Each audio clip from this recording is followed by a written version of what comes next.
دی اکثر د ستا به دوستان وي ستا به ورونه وي ستا به خویندې وي ستا خاندان به وي د ستا خلاف یو پیک نسي چلیږي چې شهسوار به یې وفات شوی دی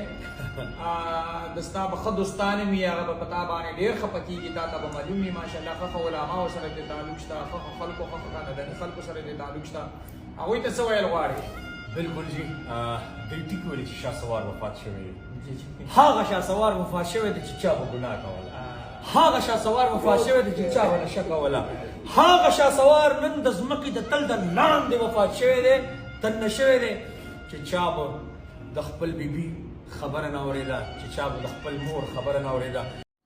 قدرمنو دوستانو شهسوار اوس په کومو حالاتو کې دی اولې د خپل کوره وتښتېدو چې په هسپتال کې ځان اډمیټ کو ټول حال راغلی دی تاسو په خپله خبر شئ حال درته وایم حیران به پاتې شئ خو دغه ویډیو لیدو نه مخکې کوم ملګري چې زموږ چینل کې نوي دي نو مهرباني وکړئ چینل در سره لازما سبسکرایب کړئ داس چل شوی و چې کله هم شهسوار دغه ویډیو جوړه کړه ولی الله سره لایو راغلو ګډې وډې وویې غلط الفاظ استعمال کو نو بیا خلک ورته ډیر زیات غوسه شو خاص کر پښتانه ورته ډیر زیات غوسه شو خلکو په ویډیوګانې هم جوړې کړې تنقید په هم وشو علماو هم په تنقید وکړو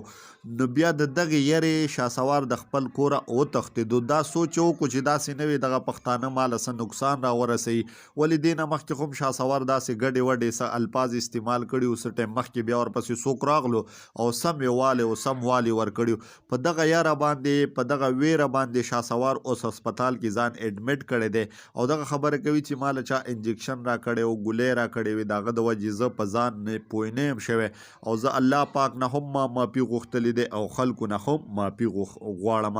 تاسو په دې اړه څه ګمان لرئ خپل رایه موږ سره شامله کړئ چې آیا شهسوار دا ایکټینګ کولو که نه دا هر څه دي په خپل